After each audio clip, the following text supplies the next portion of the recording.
Muito bom dia, seja muito bem-vindo ao nosso programa Manhã Viva. Como é bom começar a manhã na sua companhia, entrando na sua casa.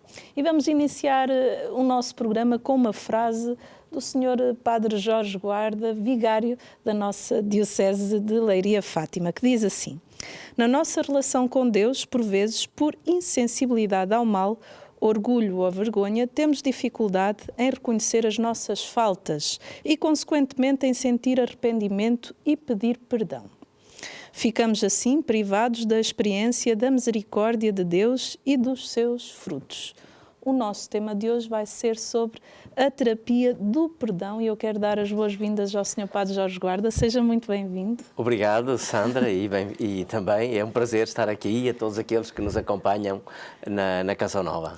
Sr. Padre Jorge Guarda, nós todas as manhãs iniciamos o nosso programa com uma oração e queria convidá-lo a rezar connosco. Sim, estando aqui próximo da imagem de Nossa Senhora, Imaculado Coração de Maria, invocamos-la a Nossa Senhora.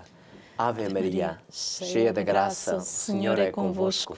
Bendita sois vós entre as mulheres, bendito é o fruto do vosso ventre, Jesus. Santa Maria, Mãe de Deus, rogai por nós, pecadores, agora e na hora da nossa morte. Amém.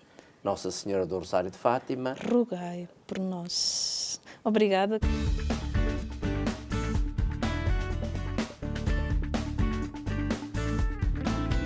Bem-vinda ao nosso programa. Alice, hoje temos um arranjo natural. Ora, lá está. Poderemos oferecer a uma amiga ou simplesmente decorar a nossa casa. A nossa sala, o nosso hall de entrada, onde quiser. Alegrar. Ou então num altar que tenha lá em casa. Exato. E pode também colocar. Quais são os materiais que nós precisamos ter? Hoje temos aqui como flores, temos aqui a coroa imperial, que é coroa de rei, que é a flor da época também. Sim, sim, sim. Temos aqui a estrelícia, também flor da época, que é lindíssima. E esta aqui? Esta é a proteia, que é a mutã, é uma das espécies proteia, mas que tem por nome mutã. Sim. E também é muito gira, muito resistente. Sim, dura muito tempo. Muito. Qualquer uma delas. Sim. E estas verduras? Aqui as verduras, temos aqui a aspidistra. Sim. Faz sempre efeitos lindíssimos. Temos a mostera. Sim. Temos o feto. E temos o robilini, que é a folhinha de palmeira. Que há pessoas que até têm na sua casa, nos jardins, não é verdade? É verdade. E fazer um arranjo natural, que também é bonito sempre poder ter flores naturais. Sim, sim, sim. Fica sempre uma casa mais alegre. Mais alegre. Onde há flores, há alegria. Tanto precisamos de alegria, não é? É verdade. Alice, quem quiser saber dos seus produtos, do seu trabalho, o que é que pode fazer? Pode consultar a minha página, ir ao meu Facebook. Sim. E também pode se dirigir à minha loja, que é no Centro Comercial o Espaço Fátima. Sim. Logo à entrada, serão bem-vindos. E vão lá encontrar a Alice, está sempre bem disposta para vos receber. Alice, mãos à obra, muito obrigada pela sua presença e até já.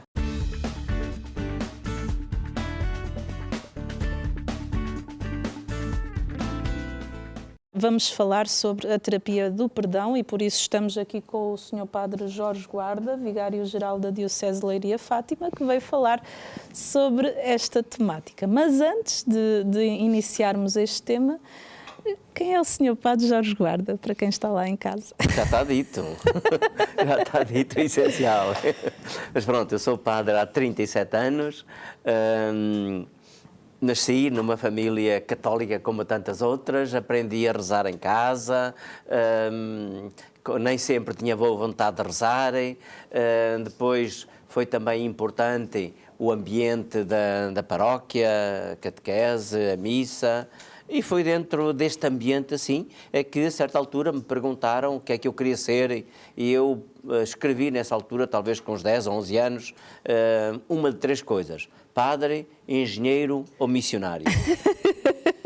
E deve ter sido a partir daí que depois me interpelaram e a hipótese de ser padre veio a verificar-se. Depois fui para o seminário e durante o tempo de seminário lá fui discernindo qual é que deveria ser o meu caminho. A certa altura, já adiantado, perguntei àqueles que me acompanhavam, os padres, se achavam ou não que eu devia ser padre, porque eu tinha já dentro a convicção que sim, mas queria, por assim dizer, ter uma convicção, uma confirmação exterior. Eles lá me apontaram um conjunto de coisas e, portanto, por assim dizer, a voz de Deus dentro de mim e a voz de Deus que me era confirmado naqueles que me acompanharam, fez com que eu pudesse realmente dar o passo e ser padre, e sou padre desde 1983.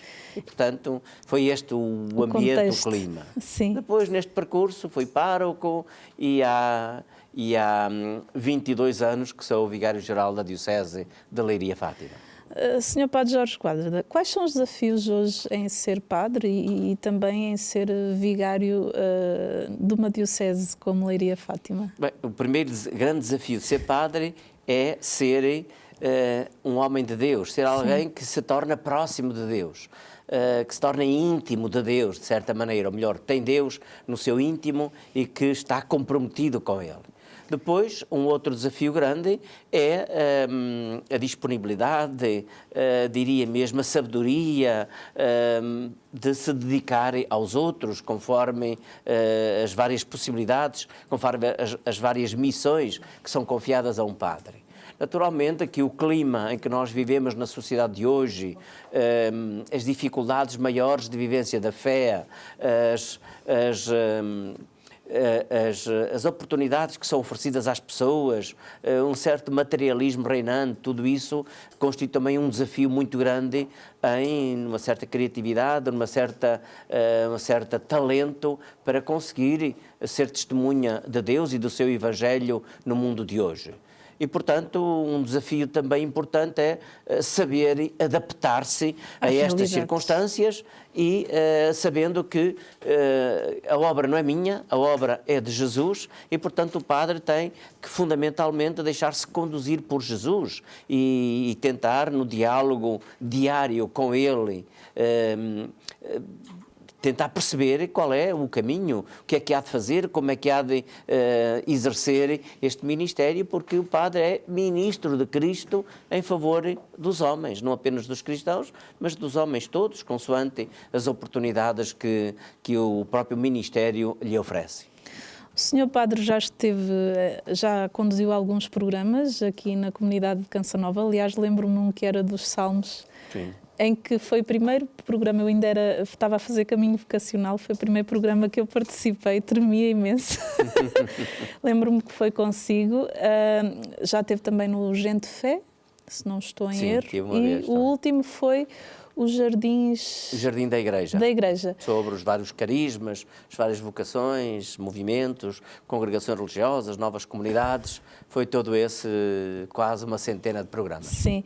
É importante este cariz evangelizador também do sacerdote nestas realidades de comunicação, de sistema, TV, sim, rádio. Sem dúvida. Um padre, como qualquer cristão, não deve perder nenhuma oportunidade para transmitir a outros a riqueza de que é portador, para fazer sentir a cada um que Deus o ama, porque o Evangelho é este, Deus ama-te imensamente e, portanto, deixa-te amar por Ele e procura corresponder a esse amor. Portanto, todos os meios e todas as oportunidades são boas para poder isso. Portanto, também os sistemas de comunicação mais modernos são uma boa oportunidade a aproveitarem. Principalmente neste tempo que nós estamos a viver hoje. Claro que este tempo veio tornar mais, veio dar mais importância a estes meios, porque se as pessoas têm que ficar em casa, têm que ter meios de comunicarem, têm que ter meios também de escutarem de alguma forma, de verem estes meios são de alguma forma as janelas que lhes permitem entrar e sair, por assim dizer, vitalidade. Exatamente. Portanto, nesse sentido, estes meios tiveram muita importância e continuam a terem atualmente e terão seguramente mais ainda para o futuro. O Sr. Padre é autor de 2 obras, No Silêncio do Santuário, Orações a partir dos Santos e O Carisma dos Pastorinhos de Fátima. Fale-nos um bocadinho por alto destas 2 obras literárias. Então, a primeira é O Carisma dos Pastorinhos, e foi o trabalho que eu fiz em Roma quando fiz o mestrado na área da espiritualidade. E visa fundamentalmente olhar a experiência de Fátima, o acontecimento de Fátima, na perspectiva do carisma, isto é, de um dom especial que Deus dá, no caso que Deus deu através de Maria, e esse carisma que depois se pode traduzir naquela palavra de São Paulo que diz que Deus, através dos pequenos, confunde os grandes. Sim. Deus usa os pequenos para ensinar e para confundir os grandes. Aqui neste caso, estes pequeninos que foram protagonistas dessa experiência extraordinária das aparições e que depois se tornaram, de alguma forma, testemunhas e mensageiros para o mundo, para tudo aquilo que é hoje o fenómeno Fátima, não apenas no santuário, mas depois pelo mundo além. Portanto, o carisma é esse dom extraordinário. Deus usou pequeninos instrumentos para uma obra imensa. Sim. Uma obra maravilhosa, mas a partir de instrumentos pequeninos, continuam a ser instrumentos hoje. Sim, sim, continuam sim. a ser. E, portanto, este, o carisma. Sim. O outro, No Silêncio do Santuário, Orações a partir dos Salmos, resultou do esforço de leitura, de meditação dos Salmos e depois, digamos assim, parafraseando os Salmos, fazerem orações para hoje. Sim. Para hoje. E, portanto, são uma ajuda, se quisermos assim, uma espécie de escola de oração com os Salmos e, portanto, escutando, meditando os Salmos e depois tentando dizer por palavras nossas de hoje aquela mesma inspiração que encontramos nos Salmos. Os Salmos que se vão atualizando nas nossas vidas. De alguma forma, sim. Sim. O Sr. Padre costuma redigir alguns textos para o site da Diocese, também costuma fazer as postagens no seu Facebook, que eu acompanho e me ajudam muitas pessoas, acredito. E num desses textos tem a questão da terapia do perdão. Sim. Como é que se faz esse caminho até chegar ao perdão? Bem, é muito longo. Esse texto resulta, por um lado, da observação que eu tenho e daquilo que ouço das pessoas. Sim. A dizer a dificuldade de perdão. Às vezes, o perdão a si próprias. Sim. A si próprias. Eu não me perdoo. Ter falhado, ter dificuldades na relação com os filhos, ter enverdado por determinado caminho, ou ter ido a certo tipo de experiência. Portanto, o não se perdoar a si próprio. E as pessoas vivem anos e anos e anos, às vezes, com essa mágoa, com essa dificuldade. E isto não dá paz às pessoas. Depois,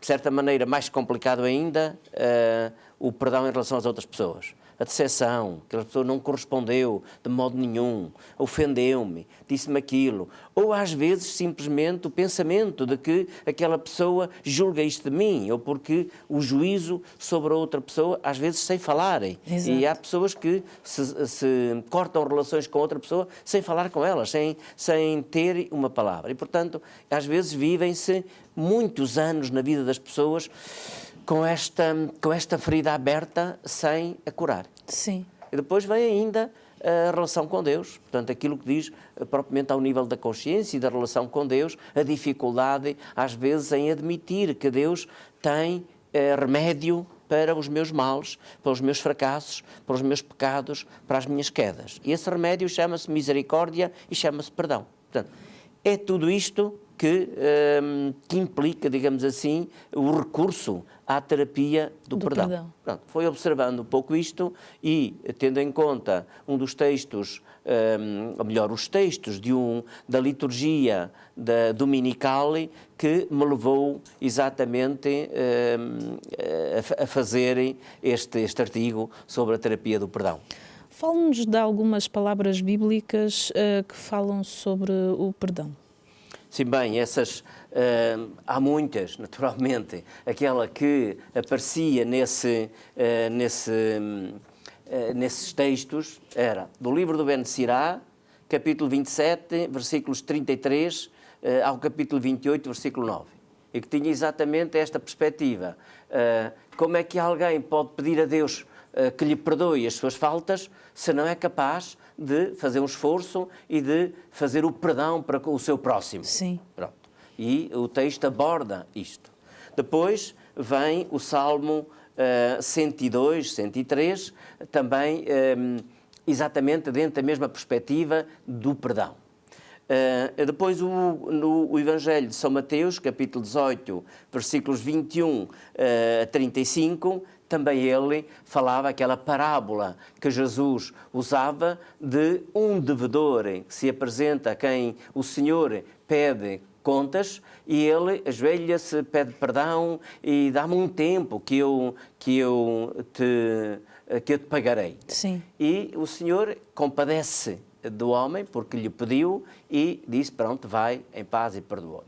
Esse mesmo sai à porta, digamos assim, encontra alguém que lhe deve uma ninharia, comparado com aquilo que ele devia Sim. ao Senhor, e ele aperta-lhe o pescoço e diz-me, paga-me aquilo que tu me deves. E o outro fez a mesma coisa que ele tinha feito, portanto, pediu-lhe perdão e disse, dá-me um tempo e eu te pagarei, e ele disse, não, has de pagar de imediato. E mandou pôr na prisão, e disse assim, até que pagasse. E o Senhor chamou, então, ao saber daquilo, chamou e disse, não, mas eu perdoei-te tudo aquilo que tu me deves, porque tu me pediste e tu não devias também compadecer-te do teu companheiro, daquele que te devia a ti,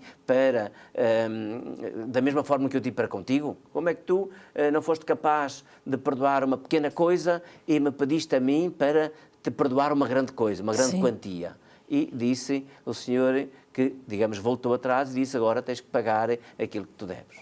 E, portanto, é chamada de atenção para a necessidade de a gente usar a mesma medida com os outros Sim. que quer para nós. Exatamente. Aliás, o próprio Jesus dizia isso a certa altura. A medida que usares para com o teu próximo será usado para contigo.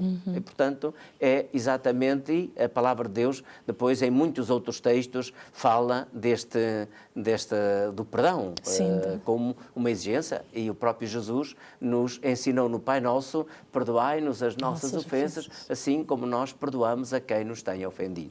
E, portanto, há muitos textos bíblicos que nos ajudam a compreender o perdão e a sairmos digamos de nós assim, mesmos. Ir desfazendo as dificuldades, as pedras que estão neste nosso caminho que nos impedem de caminhar no sentido do perdão. Porque também o perdão, a falta de perdão, leva-nos a algo ainda mais profundo, que é o ressentimento. Sim. Quando a gente não é capaz de perdoar, para já, dificilmente tem paz. Exatamente. Aquilo pode lá estar escondido, mas a qualquer momento é uma ferida constantemente aberta. Portanto, não nos dá paz. E depois isso pode evoluir para o ressentimento. O ressentimento leva-me a que eu nunca veja a outra pessoa de bons olhos. Sim. Estou sempre à espera, mais uma que ela me fez, mais uma que ela me diz, mais outra. Portanto, o ressentimento leva a interpretar tudo sempre com má vontade, com má intenção. Tudo o que a outra pessoa faça ou diga nunca ou dificilmente é apreciado. Tudo sempre a reforçar. Por mais que seja algo bom, nós nunca conseguimos ver. Não. É sempre visto como negativo. lenha na mesma fogueira. Sim. Portanto, o ressentimento. E pior ainda, depois vem o rancor, que é sempre ir desenvolvendo uma animosidade, uma atitude contra a outra pessoa, que pode levar mesmo ao ódio, ou à violência, a querer que a outra pessoa desapareça. E, portanto, daí até à violência ou assim, é um pequeno caminho, digamos assim. Portanto, este ressentimento, e faz com que a pessoa não tenha verdadeiramente paz. Portanto, é isso. Nós temos até alguns exemplos bíblicos em que isso acontece. Judas. Sim, estava-me a lembrar dele. Desenvolve precisamente todo este rancor, ressentimento contra Jesus e leva depois à traição. Sim. Temos Caim, também no livro do Gênesis, Sim. também ele, como achava que a sua vida, que as suas ofertas não eram tão bem aceitas como as do irmão, Abel cria um ressentimento contra o irmão e leva-o depois a matar o irmão por causa disso. Portanto, quer dizer, quando as coisas acontecem, a gente desenvolve, não é capaz do perdão, não é capaz de curar essa ferida que está dentro de nós com o perdão, e então pode desenvolver, para além de não estar em paz, pode levar-nos de facto ao mal. De que forma é que o reconhecermos as nossas fragilidades, as nossas limitações, os nossos erros, nos podem levar a um caminho de reconciliação connosco, com Deus e com o próximo? Pronto, o reconhecimento é olhar com realismo que eu fiz mal, ou que fracassei, tinha boa intenção, mas não consegui. Portanto, é reconhecer com realismo os meus limites, os meus fracassos. Se eu consigo reconhecer isso e arrepender-me, eu abro caminho para a cura disso. Sim. É quase como eu tenho um sinal qualquer, em termos de doença hoje, de cancro ou coisa no género. Eu reconheço um pequeno sinal, aquilo está... Se eu não ligarem, aquilo pode complicar-se e quando vou ao médico já não ter remédio.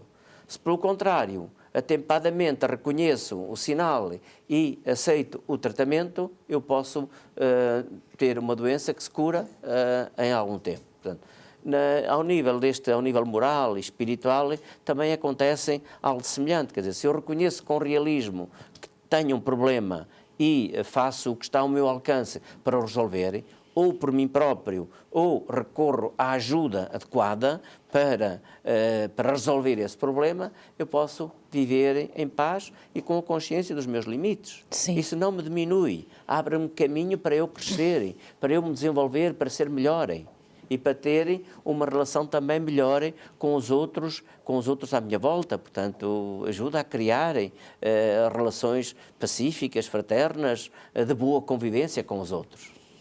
É importante esse processo. Eu conheço uma pessoa que há 30 anos que não recorria ao sacramento da reconciliação e que quando foi, que sentiu um enorme alívio e a vida dela mudou totalmente, porque estava com aquele peso em cima dos ombros. E ela realmente experimentou essa misericórdia de Jesus. O filho que estava longe voltou para os braços do Pai. Fala-nos um bocadinho da misericórdia de Jesus. A misericórdia de Jesus, talvez a imagem melhor da misericórdia de Jesus, está patente, por um lado, na parábola do Pai misericordioso. Sim. Também se chama do filho pródigo, mas a palavra mais correta, ou o nome mais correto, seria do Pai misericordioso. Sim. Porque o Pai é misericordioso, quer em relação ao filho que se afasta e que depois regressa, ao filho mais novo, quer em relação ao filho mais velho. A gente às vezes não presta atenção ao filho mais velho, mas o filho mais velho se o mais novo saiu de casa, bateu com a porta, esbanjou os bens, etc., o filho mais velho era alguém muito cumpridor, mas que realmente não se sentia filho. Sim. Não se sentia filho. Estava na casa do pai, na sua casa, com o pai, mas como se fosse um empregado. Sim. Como se fosse um empregado. Ou, se calhar, em alguns momentos, como se fosse um escravo. E o pai reabilita, de alguma forma, os dois. E, portanto, aí a misericórdia que Jesus nos revela nesta parábola é exatamente de um pai que se debruça sobre as fragilidades de ambos os filhos. Quer a do filho mais novo, quer também a fragilidade do filho mais velho, que para quem a vida estava a ser um frete. Sim. Um frete. Depois, também essa misericórdia de Jesus manifesta-se nas suas atitudes, em relação à mulher adúltera, em relação à samaritana, em relação, e por último, em relação ao bom ladrão, ao chamado sim. bom ladrão na cruz. Hoje estarás comigo no paraíso. E, portanto, Jesus reabilita as pessoas, ajuda as pessoas a encontrarem um caminho novo para a sua vida. Este é que é a misericórdia, aquilo que Jesus faz, falo em relação a nós, E revela-nos que Deus nos o faz também em relação a nós e que, ao mesmo tempo, nos convida a aprender com Ele, a fazê-lo também em relação aos outros. Sejamos misericordiosos, como o Pai do céu o é misericordioso. Chegamos ao fim da primeira parte do nosso programa. Vamos para um brevíssimo intervalo e já voltamos.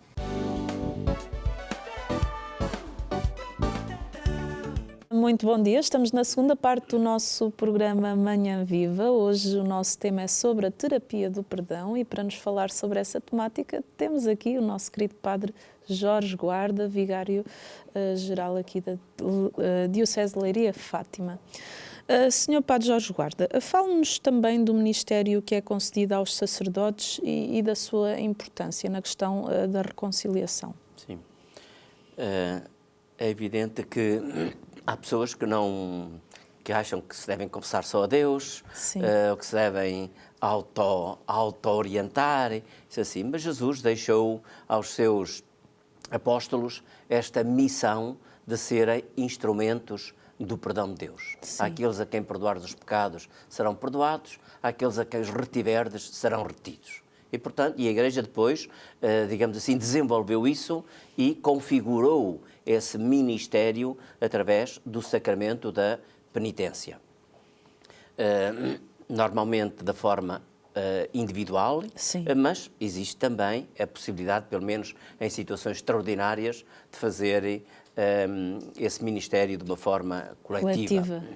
E há também celebrações penitenciais em que ajuda, digamos assim, as pessoas a encontrar-se e a tomarem consciência da misericórdia de Deus e depois do próprio pecado. Porque o essencial neste ministério é ajudar as pessoas a confrontarem-se com a misericórdia de Deus. Sim. Isso é o mais importante, é o primeiro passo. Por isso o mais importante não é confessar-se, o mais importante é deparar-se com a misericórdia de Deus. E perante a misericórdia de Deus é que eu posso reconhecer o meu próprio pecado. Ainda li esta tarde um comentário a propósito de São Pedro, quando negou Jesus e que Jesus não o repreendeu.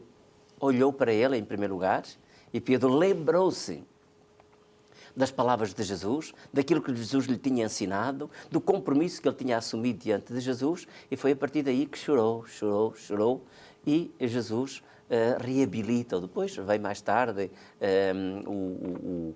a pergunta sobre se o amava, isso assim, Jesus reabilita-o, digamos assim, banha-o com a misericórdia de Deus e, portanto, dá nova vida, nova força a Pedro. Aquilo que os sacerdotes são chamados a fazer no ministério da reconciliação, que se chama hoje, é um dos nomes do sacramento, o sacramento da reconciliação, é exatamente serem mediadores da misericórdia de Deus. No acolhimento às pessoas, no lembrar-lhes a palavra de Deus, e depois no escutarem o elenco, o relato dos próprios pecados que as pessoas fazem, que é um exercício também humano, digamos assim, psicoespiritual, e que é muito importante essa escuta. E depois, digamos assim, a concluir essa escuta, vem então uma exortação, um convite, um ânimo para que a pessoa se levante. De alguma forma, o sacerdote diz, não fisicamente, mas diz, levanta-te e anda, que Deus te perdoa. E depois vem então a administração do perdão em nome de Deus. Eu te perdoo em nome do Pai, do Filho e do Espírito Santo. E o convite, vai em paz, que o Senhor te acompanhe. E, portanto, é todo um processo breve, sacramental, com palavras e com gestos, para levar a pessoa à reconciliação, portanto, a reencontrarem a paz. Por isso é que as pessoas, quando se confessam autenticamente, efetivamente experimentam essa paz. Evidentemente, quem vai apenas por hábito, apenas porque é a primeira sexta-feira do mês, ou então porque é preciso para se casar ou coisa no género, se for apenas essa confissão de rotina para marcar passagem, é evidente que isso pode marcar, mas dificilmente marca. E, portanto, o essencial é que seja, de facto, esse encontro com Deus através da figura do sacerdote. O sacerdote também é fraco, também é pecador, mas Deus serve-se de instrumentos humanos, frágeis, pecadores também, para mergulhar a pessoa na sua misericórdia e, portanto, dar-lhe a paz, dar-lhe uma nova possibilidade de vida. É um encontro com a misericórdia divina ali Sem dúvida. naquele lugar, e em que o sacerdote é persona Christi, que está ali. Sim, age como um ministro, como um instrumento de Cristo. Então, quando for ao sacramento da reconciliação, veja a pessoa de Jesus e não só o sacerdote. Que às vezes há pessoas Ver que têm a pessoa essa... de Jesus naquele sacerdote, Exatamente. por mais miserável que ele seja. Exato. Deus serve-se daquele instrumento muito fraco às vezes, melhor, sempre fraco, porque o sacerdote também tem as suas fragilidades. Exato. Mas é instrumento. Deus diz-me, é Deus quem me perdoa, eu te perdoo e eu te perdoo. Portanto, é Deus quem me diz através do sacerdote. De que forma é que o perdão pode levar ao afastamento do ressentimento, rancor, desejo de vingança, discórdias e feridas? Eu acho muito interessante isso, porque ainda lia, ao preparar-me para esta conversa, lia as palavras de um psicólogo ou de um psicoterapeuta que dizia exatamente isso. Diz assim: o perdão é como o ato de expirar. Simplesmente um deixar ir embora. Deixar sair o sentimento de raiva, um medo, um ressentimento. O verdadeiro perdão não é fácil, porque significa remover as barreiras, purificar o ar. E para fazê-lo, precisamos de nos perdoar a nós mesmos. Devemos começar por nós mesmos e depois podemos fazê-lo para os outros num movimento de reciprocidade em que, perdoando aos outros, aprendemos a perdoar-nos a nós mesmos e, perdoando-nos, aprendemos a perdoar aos outros. Portanto, este é expirar, este dizer para mim próprio: porque é que eu hei de estar a atormentar-me com isto?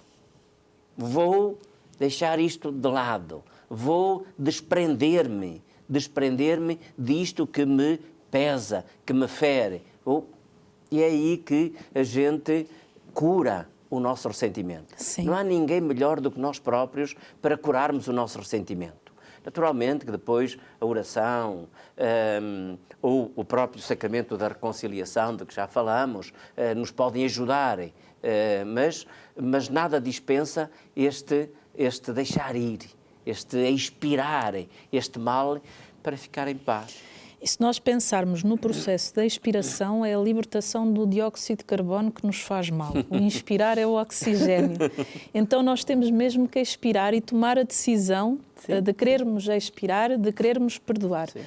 Porque se amar é um ato de decisão, é uma decisão nossa, amor é decisão, o perdoar também, porque também é um ato de amor. Também é. E é um ato de misericórdia. Eu posso perdoar, eu tenho que perdoar entre mais dentro de mim. Exato. Independentemente se a outra pessoa me pede perdão, reconhece o seu erro, reconhece que me ofendeu.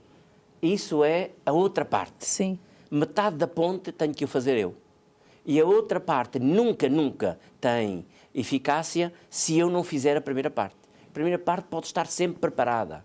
Sim. E é isso que me dá paz. Depois, para uma verdadeira reconciliação, preciso da outra parte, mas pronto. Mas a primeira é já um bem para mim, é uma terapia para mim. Começa de dentro para fora. Começa de dentro para fora, porque se não começar dentro de mim, a outra pessoa até me pode pedir perdão uma, duas ou centenas de vezes e eu não a ouço. Sim. Nem admito. Não vale a pena. Portanto, começa dentro de nós. Exato. Porque a terapia somos nós que fazemos em relação a nós próprios. Eu recordo-me uma altura, estava com uns amigos e depois eles não corresponderam àquilo que eu esperava deles. E eu comecei a pensar, assim, bem, eu posso ficar a pensar e depois a cobrar-lhes aquilo que eles me fizeram, ou por isso simplesmente posso fazer, digamos assim, um ato de misericórdia dentro de mim e resolvo este assunto, que é só meu, Sim. porque os outros não fizeram nada, a pensar que fazerem mal, e assim fiz. Pronto, lembra-me disso sempre como um passo que eu dei, o tal a expirarem, e fiquei em paz e a relação com eles não foi nada beliscada com aquilo que tinha acontecido entre nós.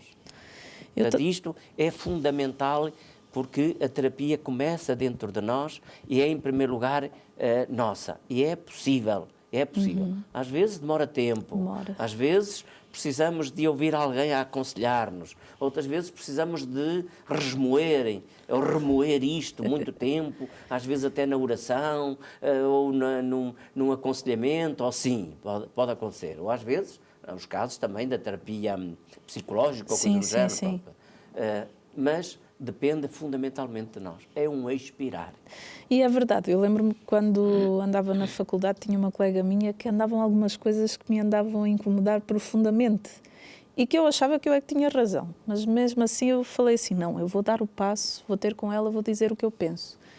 E houve aí um processo de reconciliação muito bonito e hoje somos grandes amigas, a amizade ela foi até fortalecida. Sem dúvida. E eu acho que isso é importante. Lembre-se que a questão do viver reconciliado, a questão do perdão, ela fortalece os laços de amizade, os laços familiares, se nós dermos o passo. Isso é extremamente importante. Fale-nos da importância da leitura da Palavra de Deus e do exame de consciência para chegar ao perdão. Antes de mais, para chegarem a esta consciência da misericórdia de Deus, da bondade de Deus para conosco. Quando Jesus falava, sobretudo quando contava parábolas, o que é que acontecia? As pessoas, umas ficavam entusiasmadas com aquilo que ouviam. Havia outras que começavam assim a ficarem desconfiadas. E havia aqueles que ficavam indignados contra ele, porque se sentiam atingidos. Sim. Portanto, havia aqueles que acolhiam bem aquela palavra despertava neles a força de Deus, o amor de Deus, dava-lhes vida, e por isso se diz várias vezes que bem diziam a Deus. Sim.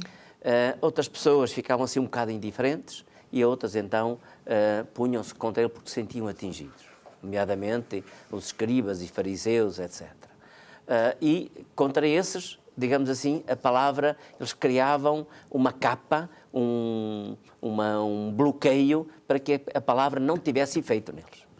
De certa maneira, aquilo que faz a palavra de Deus, quando a gente a escuta, a medita, numa atitude sobretudo orante, de quem lê a palavra para escutar através dela a voz de Deus, essa palavra pode revelar-nos o tal amor, a tal misericórdia de Deus, que dá uma grandeza enorme à nossa vida e que ao mesmo tempo nos faz sentir pequeninos. Pode levar-nos a reconhecer o nosso pecado, a nossa insuficiência, a nossa miséria, a nossa pequenez. Mas há essa mesma palavra que nos reconhece isso, inspira-nos a confiança. Portanto, põe-nos numa atitude de humildade, mas depois desperta em nós a confiança, porque Jesus sempre nos diz, vá, levanta-te e anda, vai e não voltes a pecar. E, portanto, este cultivo da leitura orante da Palavra de Deus ajuda-nos, então, a conhecer melhor a Deus e a conhecermos-nos a nós mesmos e, portanto, também, com realismo, reconhecer o nosso pecado e a abrirmos-nos também ao banho da misericórdia de Deus através do perdão. Portanto, é, de facto, uma prática que devíamos fazer todos os dias. Pode ser só um pequenino, pode ser só um versículo de manhã, antes de sair de casa, ou pode ser em outro momento do dia, etc. Isto ajuda-nos a viver verdadeiramente numa comunhão e numa confiança em Deus, que depois nos dá as condições para que a gente também possa abrir-se e procurar o perdão. Cria uma intimidade, não é? Uma Sem intimidade dúvida. com Deus, isso é extremamente importante. E à medida que nós nos vamos tornando íntimos, vamos conseguindo abrir o nosso coração e falar com Deus e viver essa reconciliação. Porque nos revela sempre que Deus nos ama, é como um pai, um pai, o melhor dos pais que a gente possa imaginar. E, portanto, não quer outra coisa senão que o seu filho cresça, que se renove, que tenha uma vida boa, bela, feliz. Não quer outra coisa.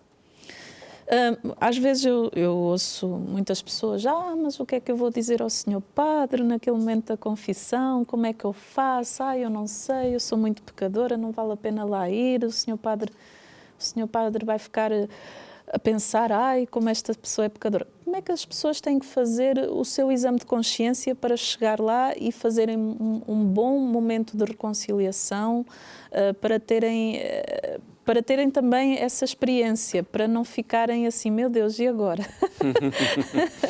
Bem, o exame de consciência é uma prática, um exercício que nós deveríamos fazer todos os dias. Chegando ao final do dia, colocando-nos diante de Deus, que é nosso Pai, deixarmos que Ele nos dê um pouquinho os seus olhos, nos empreste os seus olhos, para olharmos a vida do nosso dia. E descobrindo aqueles motivos que temos para dar graças a Deus. Sim. Primeira coisa. Deus nos acompanhou, esteve presente neste e naquele momento. A sua graça acompanhou-nos. E depois, ao mesmo tempo, também, o que é que... Ou então, se quisermos, numa coisa simples, o que é que correu bem hoje no meu dia? Isto, que me encheu de alegria, de satisfação na vida. Mas o que é que correu mal? Em que é que eu falhei? O que é que me foi ferido pelos outros? E, portanto, um bocadinho a avaliação. E depois, tentar mesmo perceber bem a identificação concreta do que esteve bem e do que esteve mal, e o que é que eu posso fazer para amanhã melhorar neste ou naquele aspecto. E, portanto, fixar-se um ponto concreto para conseguir melhorar no dia seguinte. Este é o exercício, é o exame de consciência que podemos fazer todos os dias. Sim. 1 minuto, 2 minutos, não é preciso muito mais para conseguirmos isso. Quando a gente se quer ir confessar, naturalmente vem outro exame de consciência em que devemos ter um bocadinho mais de cuidado, mas, ao fim e ao cabo, o sistema é o mesmo, só que desenvolvemos-lo mais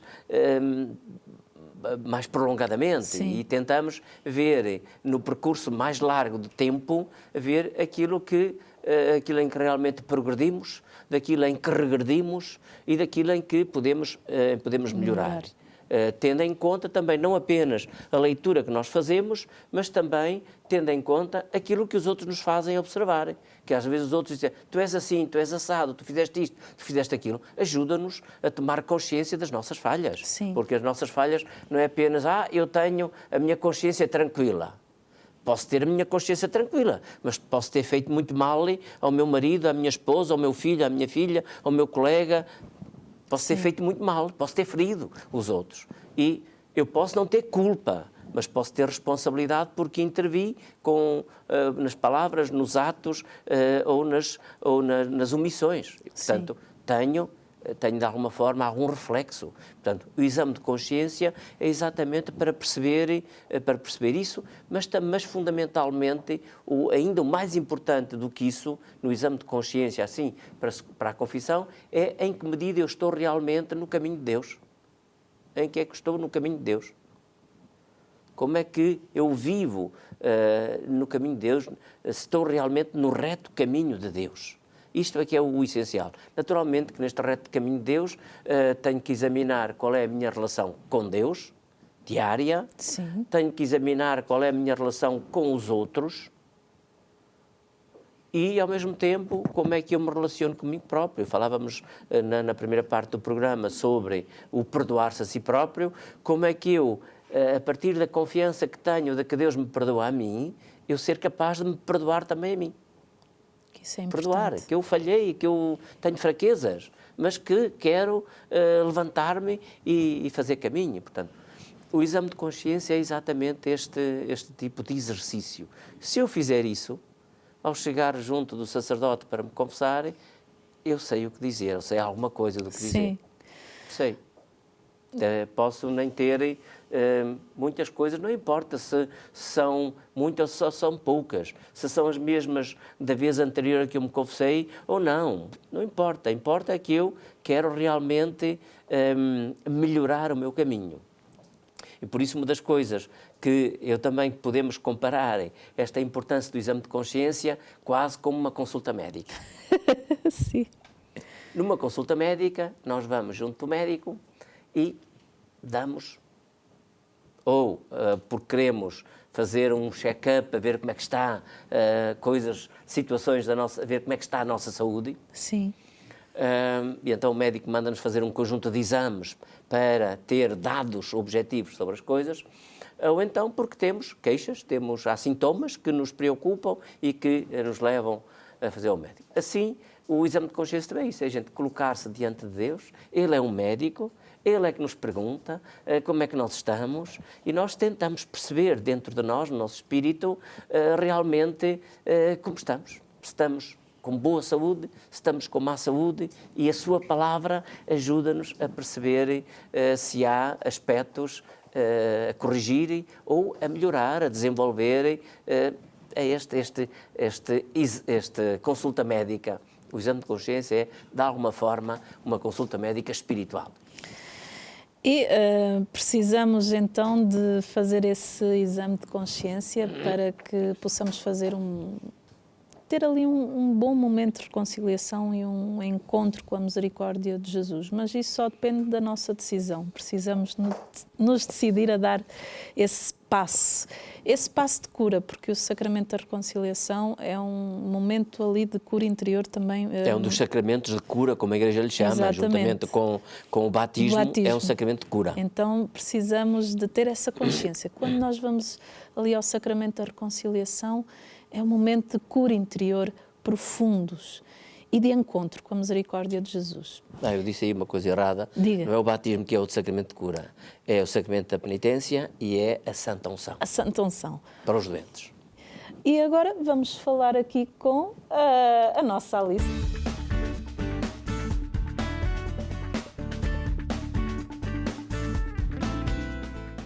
Está ali com um sorriso todo bonito e que já temos aqui, até o estúdio está diferente, diga-me lá que não é verdade, está até mais bonito, mais colorido e não imaginaria que ia ficar assim, realmente tem umas pouquinha mãos... flor. Tem umas mãos maravilhosas, Alice. Pode-me explicar como é que foi fazendo o arranjo, para quem está lá em casa e quiser aprender? Portanto, temos esta simples base, em que cortei uma esponja ao meio, que é o suficiente. Fui aplicando os verdes. Primeiras verduras? Exato. Sim. Depois fui juntando as flores. Ali para a câmara, mais mostra altas. ali para a câmara. Sim. Isso, muito bem. Juntando a estrelícia. Começando sempre pelos mais altos. Sempre os mais altos. E depois para os mais baixos. Sim, sim, a dar um movimento ao arranjo. Normalmente temos que dar um sentido, um movimento. Interessante. tudo tem o seu... O seu quê? O seu quê, é verdade. E ao qual fazemos uns efeitos para dar um movimento e uma graça. E fica um arranjo todo mimoso e todo Ficou bonito. mimoso e simples, com um pouquinho a flor. Pronto. Bastante económico. Tem duas opções. Ou pode fazer aqui a encomenda à nossa Alice e ela vai fazer assim um arranjo todo mimoso, todo bonito. Ou então, aí em casa, Exato. Mãos à obra.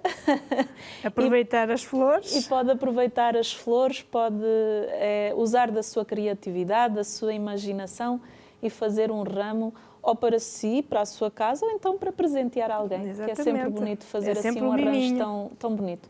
Alice, muito obrigada pela sua presença aqui vez. no nosso programa, por trazer sempre cor. Obrigada. Aqui ao nosso programa, às nossas manhãs. São sempre com muito coloridas, prazer. sempre que a Alice cá está cá.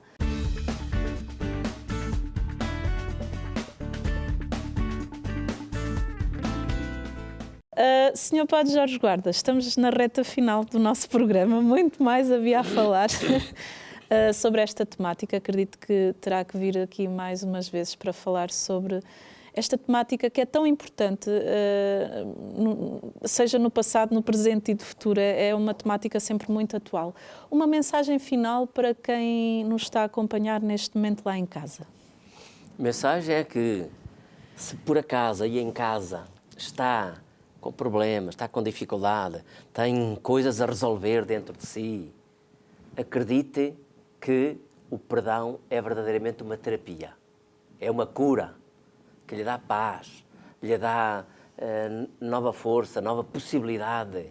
E, como dizíamos aqui, por um lado, tudo depende de si, deste inspirar o ressentimento, tudo aquilo, todo o veneno que está dentro do coração e que envenena a sua vida.